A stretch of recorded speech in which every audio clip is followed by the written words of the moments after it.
नमस्कार, मी पंजाब डक. आज आहे 17 मे 2026.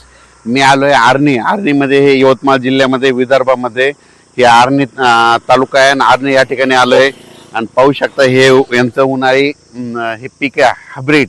तर हे हायब्रिडचं उन्हाळी पीक असल्यामुळं आणि यवतमाळ जिल्ह्यामध्ये विदर्भात आहे, म्हणून खास करून विदर्भातल्या शेतकऱ्याला सांगणार आहे की तुमच्या इकडं मान्सून पूर्व पाऊस कधी येणार आणि मोसमी पाऊस कधी येणार. तर आज आहे 17 मे 2026. तर सर्वप्रथम विदर्भातल्या सर्व शेतकऱ्याला सांगू इच्छितो की अचानक पाऊस कंप्लीट 21 दिवस राहिलेला आहे. तुम्ही काय करा, शेतीचे कामे करून घ्या, कारण की 21 दिवस पाऊस राहिला आहे. तर तुम्हाला एक सांगू इच्छितो, मान्सून पूर्व पाऊस तुमच्या इकडं म्हणजे तुमच्या विदर्भाकडं, पूर्व विदर्भ आणि पश्चिम विदर्भाकडं. मी आता सध्या आहे आर्णीमध्ये, आर्णी यवतमाळ जिल्ह्यामध्ये आर्णी तालुका आहे. तर तुमच्या इकडं तुम्हाला सांगू इच्छितो 27, 28, 29, 30, 31च्या दरम्यान मान्सून पूर्व पाऊस येणार आहे, म्हणून हा अंदाज विदर्भातल्या शेतकऱ्यांनी लक्षात घ्यायचा. विदर्भातल्या सर्व शेतकऱ्याला सांगू इच्छितो की तुम्ही शेतीची कामे करून घ्या. आज विशेष म्हणजे आज 17 तारखेला 17 मेला अंदमान बेटाव मान्सून आलेला आहे. म्हणजे अंदमान बेटाव 17 मेला मान्सून आला, तिथून कंप्लीट 10 दिवस केरळला यायला लागतात.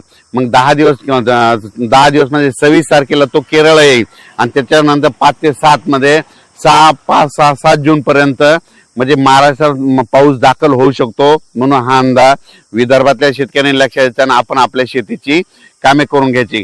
कारण की विदर्भात असल्यामुळे तुम्हाला सांगतो, पूर्व विदर्भ आणि पश्चिम विदर्भामधले सर्व शेतकऱ्याला सांगू इच्छितो की तुमच्याकडं मात्र एक मान्सून पूर्व एक अवकाळी पाऊस येणार आहे. आणि ते पाऊस मात्र 27 मे, 27, 28, 29, 30, 31च्या दरम्यान तो मान्सून पूर्व अवकाळी पाऊस येणार आहे.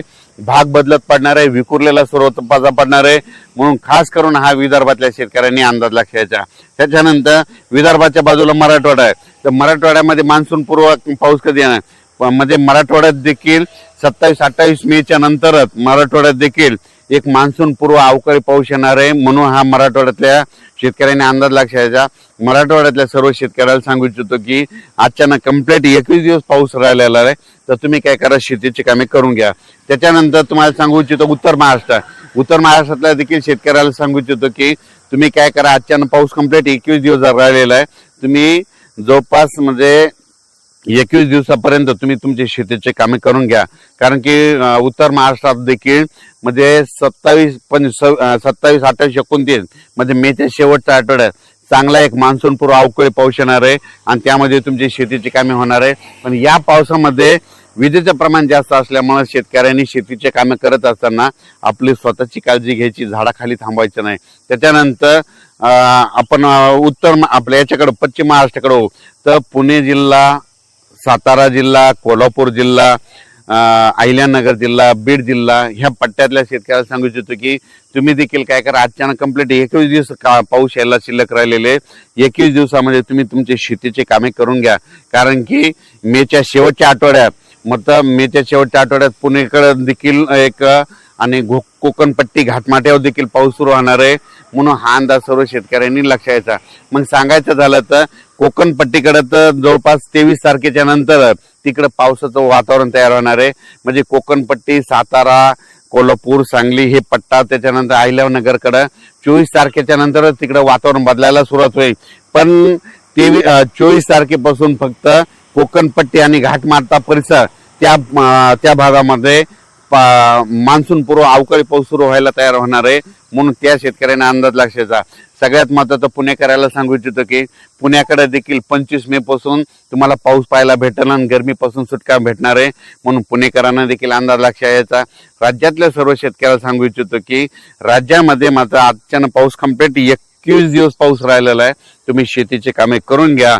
आणि आता मी योगायोगानं विदर्भामध्ये असल्यामुळं विदर्भामध्ये आर्णी तालुक्यामध्ये खास करून विदर्भातल्या शेतात मध्ये इकडे आल्याच्या नंतर सर्व शेतकऱ्याला सांगू इच्छितो की तुम्ही काय करा, शेतीची कामे करून घ्या. कारण की आज मान्सून म्हणजे अंदमान बेटावर दस्तक दिली, तिथून कंप्लीट 10 दिवसाला पाऊस काय होतो की तो केरळला येणार आहे.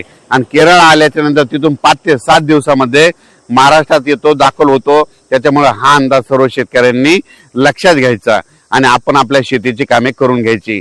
आणि आता या ठिकाणी आल्याच्या नंतर बऱ्याच ठिकाणी पाहिल्याच्या नंतर खूप ठिकाणी शेतीची कामे तशीच राहिलेली आहे. म्हणून सर्वप्रथम तुम्ही शेतीची कामं आटपा.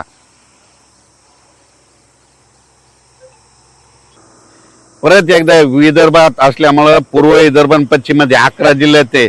वर्धा, नागपूर, भंडारा, गोंदिया, चंद्रपूर, यवतमाळ, वाशिम, हिंगोली, अकोला, अमरावती, बुलढाणा त्या शेतकऱ्याला सांगू इच्छितो अचानक कम्प्लीट 21 दिवस पाऊस शिल्लक राहिलेला आहे. 21 दिवसामध्ये तुम्ही तुमच्या शेतीचे कामे करून घ्या. त्याच्यानंतर मेच्या शेवटच्या आठवड्यात मध्ये 27-28 मेच्या नंतर एक मान्सून पूर्व अवकाळी पाऊस येणार आहे. त्यामध्ये तुमच्या शेतीचे मशागत तयार होतील आणि 6-7 जून मध्ये मान्सून येण्यासाठी पोषक वातावरण तयार झालेलं आहे. म्हणून आपण आपल्या शेतीची कामे करून घ्यावी. अचानक वातावरण बदल झाला तर लगेच एक मेसेज दिला जाईल. धन्यवाद.